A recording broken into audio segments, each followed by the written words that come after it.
Good morning. Welcome to day 2 of top tips for separated parents and parents in general that are going through this really difficult time. Today I want to concentrate specifically on maybe toddlers to younger children that have a good relationship with their parents or not, the other parent, and how you might be finding it difficult to manage their expectations and certainly missing or not being able to see the other parent. Please follow me on Instagram at Mediator 2020 for full information and contact details. You can fill a contact form. Visit www.integrumtrainingandconsultancy.co.uk. Email me at mediationforfamilies@gmail.com. So let's talk about the sadness, grief and loss. Children will experience this like we do when we lose something that's unexpected. And especially if you've just separated and you might feel that you're just about to manage your contact between the other parent and the children are beginning to accept it, you might find now that they're going to regress. So they may display behaviours that you have experienced previously and just sorted out. So again, don't blame the other parent. It will be the children not knowing what to do. They are going to display possibly anger, defensiveness, controlling behaviour. They're rude. The other thing that they'll do quite commonly is they will play the other parent off against the other one. They may even fabricate things that are said to get a reaction. They may also recount conversations that they've heard the other parent have that they knowingly will press the other parent's buttons. So clear information or clear messages from us as professionals is try not to have any conversations about the other parent or the issues to do with separation, divorce, child support, any of the adult issues in front or in earshot of the children. Please keep this to where they're not around, no matter how you may feel. Also, if there is something pressing that you must discuss with the other parent, please try and keep that to emails so that the children don't see that, or text messages away from the children. And then if there's an emergency, obviously contact the other parent sort of by the quickest route. But just try and hold on and save your anger and upset for another time at the moment, because everybody's going to be really frustrated and the behaviours then are quite uncontrollable and off the plot basically. Sarah Naish wrote a really good book, which is The A to Z of Therapeutic Parenting. And she says that the children, when they are suffering this kind of loss or grief, will display what she calls nonsense behaviours. Nonsense behaviours that we've all seen our children, like anxiety, they don't want to go upstairs.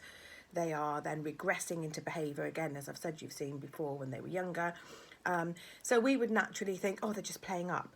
So some tips for dealing with this is identify the triggers.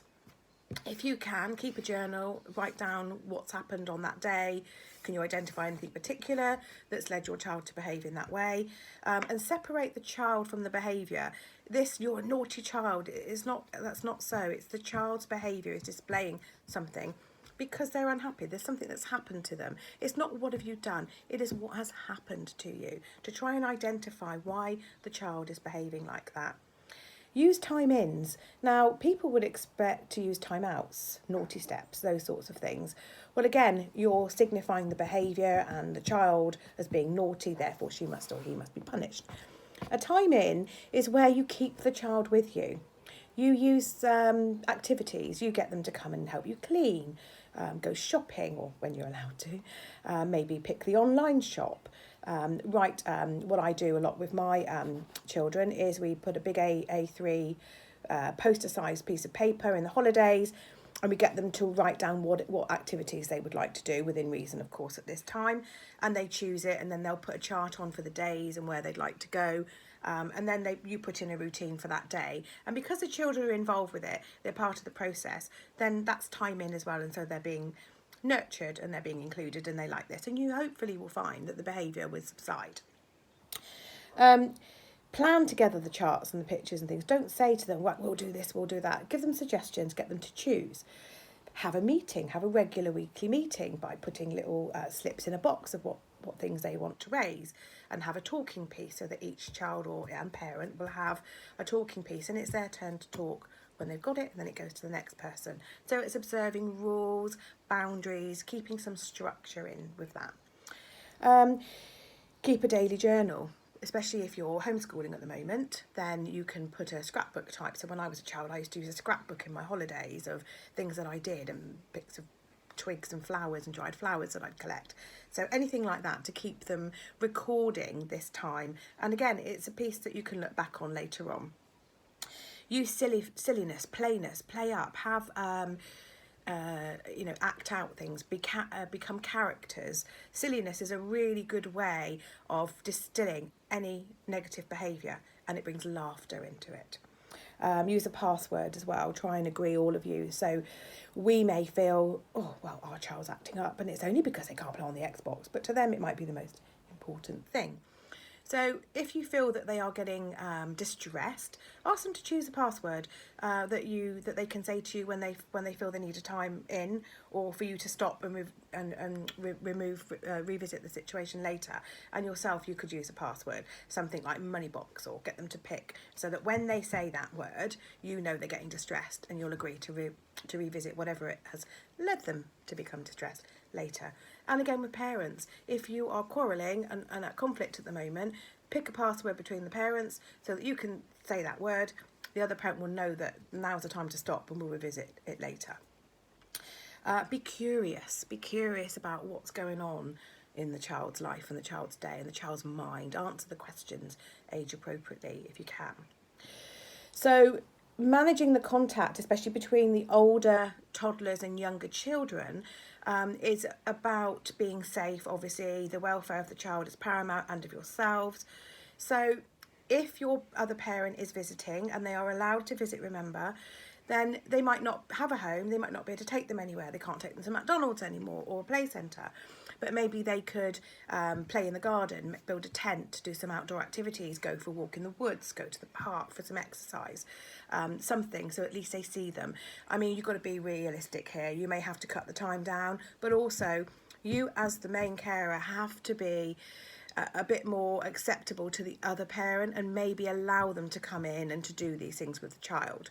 If that is impossible and there are things that safety issues, i.e. domestic abuse, then of course we understand that.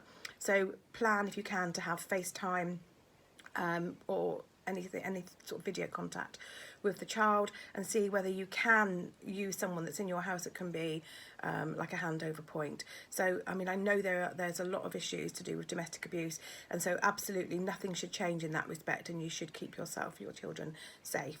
I have some links to send you if you want to ask about, and I'll cover this properly tomorrow, about contact centres being open, about CAFCAS, about the courts, the family courts, and whether you should still go to court. I have links, as I've said, if you want to email me at mediationforfamilies@gmail.com, follow me at Mediator 2020, and you can send a contact page on our training website, which is www.integrumtrainingandconsultancy.co.uk, and I'll try and give you some more information and links to CAFCAS, the government updated advice and contact centres. So to recap, when you are with your younger children, try, because they might now display the behaviours that they'll regress when you first separated. Identify what that is. Separate the behaviour from the child.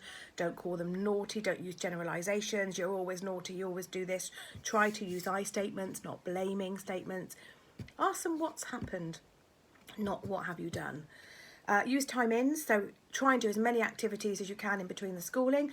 So homeschooling is important, but you need to take out breaks so that they can have some activity time as well, and some nice fun time. Plan together a chart for what they want to do on their downtime and at weekends. Use a daily journal or a scrapbook so they can evidence what they've done, and they will really enjoy that sort of thing. Use playfulness, silliness, passwords, be curious, but obviously I would really love you to work together with your separated parent and try and be a bit more lenient at this very difficult time. The realisation that the parents can no longer be together from children is devastating, and as I say, you may have just got over this, or you may just be going through separation. Just keep trying to work together. Separate your feelings from the other parent's feelings. Think of it from the child's point of view. If you hadn't met this person, you wouldn't have these wonderful children. Those children are part of both of you, so try and think it from their point of view. What would they like to happen? And if you have a good working agreement, please continue to do this. Thank you very much. I will send you some links if you contact me. Follow me at Mediator 2020 and email me at mediationforfamilies@gmail.com. I will speak to you tomorrow. Goodbye.